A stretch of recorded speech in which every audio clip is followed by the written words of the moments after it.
Bonjour à tous, j'espère que vous allez bien. Aujourd'hui on se retrouve pour parler d'un comics que j'ai trouvé très sincèrement tout simplement merveilleux. Il s'agit de Génération Gone, c'est sorti chez iComics, let's go.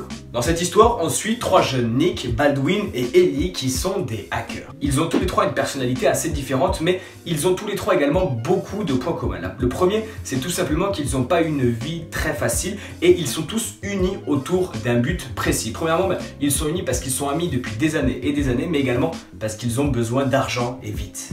Mais il y a un point commun qui les unit encore plus, c'est qu'ils vouent une haine profonde pour le gouvernement, quelle que soit leur raison. Comme je vous l'ai dit, ce sont des hackers. Ils s'entraînent énormément tous les jours pour hacker une banque qui leur permettra d'avoir les fonds nécessaires et l'argent dont ils ont besoin. Ils ont besoin d'argent pour différentes raisons, que ce soit pour sortir de la misère ou alors pour payer le traitement d'un proche, la mère d'Ellie qui est atteinte d'un cancer. Bref, ils ont besoin d'argent, de beaucoup d'argent rapidement, et au début du récit, ils sont prêts à passer à la vraie attaque après les semaines et semaines d'entraînement. Et en parallèle de ces trois jeunes, on suit l'histoire de Monsieur Akio. Monsieur Akio, c'est un scientifique qui travaille pour le gouvernement et l'armée américaine. Et justement, au début du comics, il est en pleine réunion avec son chef et avec toutes les personnes qui financent toutes ces petites expériences scientifiques et technologiques, et il leur apprend qu'en réalité, il ne travaille pas vraiment sur le projet sur lequel il était censé bosser. Il leur dit qu'il travaille en freelance à côté de son travail sur le projet Utopie. Le projet Utopie, c'est un projet qui permettrait tout simplement de développer la force, l'intelligence de l'être humain et donc bien évidemment la force et l'intelligence des soldats américains.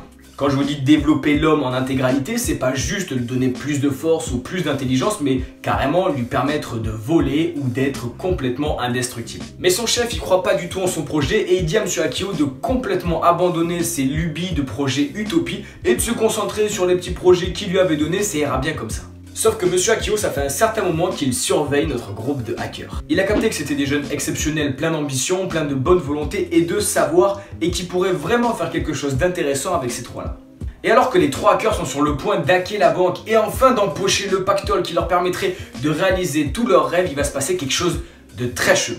Leur ordinateur va afficher plein de chiffres de partout, ils pensent qu'ils se sont fait hacker en retour et qu'ils se sont fait démasquer, alors qu'ils essayent d'arrêter les ordinateurs pour éviter de se faire choper, eh bien ils vont tout simplement plus ou moins mourir. Du sang partout qui sort des yeux, ils sont complètement en train de mourir, et alors qu'on pensait qu'ils étaient morts, ils vont se réveiller et on va apprendre que Monsieur Akio a utilisé le projet Utopie sur eux et qu'à leur réveil, ils pourraient bien avoir des facultés assez particulières, mais bien sûr, je vous laisse découvrir la suite de ce comics par vous-même. Premièrement, comme je vous l'ai dit, le truc qui m'a complètement fait accrocher à ce comics, c'est les trois personnages principaux. Ils ont tous les trois une personnalité très différente et ça apporte énormément au récit. Et c'est surtout leur manière de penser qui est différente. Comme je vous l'ai dit, ils vouent tous les trois une haine profonde envers le gouvernement. Ils ont tous leurs raisons, que ce soit pour des causes de racisme ou alors pour le fait que la mère d'Ellie soit en train de mourir ou le fait que le frère de Nick se soit fait tuer dans une manifestation. Ils vouent tous une haine profonde et viscérale contre les plus hauts placés dans les États-Unis. Le coup qu'ils ont monté, c'est plus qu'un braquage informatique, c'est plutôt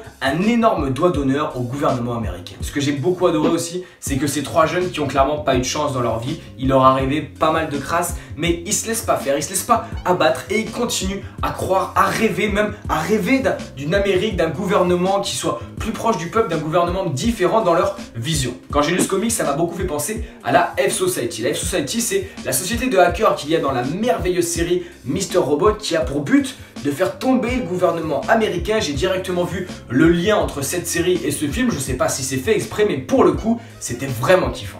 J'ai également adoré Monsieur Akio. Monsieur Akio, c'est un utopiste, comme l'indique le nom de son projet, qui voit en ses enfants le renouveau des États-Unis. Parce qu'à part Nick, dans ce groupe de hackers, ils ne veulent pas détruire le gouvernement, ils veulent juste voir une évolution positive. Nick, par contre, lui, il veut complètement tout défoncer, il a une haine viscérale qu'il n'arrivera, clairement, je pense, jamais à soigner. Et Monsieur Akio voit en ses jeunes enfants, voit en ce trio de hackers, le renouveau des États-Unis. Il voit une évolution potentielle, une évolution possible du gouvernement dans le meilleur des sens possibles.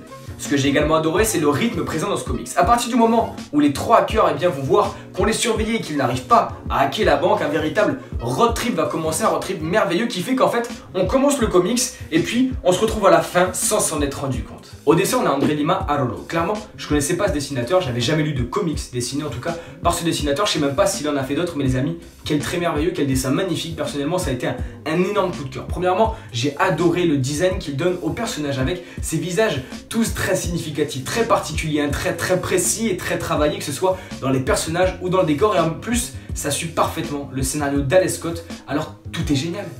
Et André Di Marolo fait un travail formidable, mais il faut aussi souligner le travail du scénariste Ales Scott qui fait, comme je vous l'ai déjà dit, un rythme de fou dans ce comics. On commence le comics, on le finit sans s'en rendre compte, mais chaque case a son importance, chaque petite bulle a son importance et tout est bien travaillé, tout est bien fait pour que ce one-shot se passe de la meilleure des manières. Et comment vous dire que ce comics est clairement, et je suis très sincère, à mes yeux bien évidemment, c'est complètement subjectif, mais le meilleur comics, enfin du moins le comics que j'ai préféré dans le catalogue d'iComics pour l'instant. C'est clairement le récit qui m'a le plus touché et le plus plu. Alors bien évidemment c'est complètement subjectif, on a tous des goûts différents, mais personnellement ce comics m'a beaucoup touché, il m'a énormément plu et je peux pas vous dire mieux que d'essayer d'aller vous faire un avis par vous-même. Et bien sûr les amis, j'espère que cette vidéo vous aura plu. Si c'est le cas, dites-le moi dans les commentaires, mais surtout, portez-vous bien. On se retrouve très vite pour de nouvelles vidéos. Ciao tout le monde.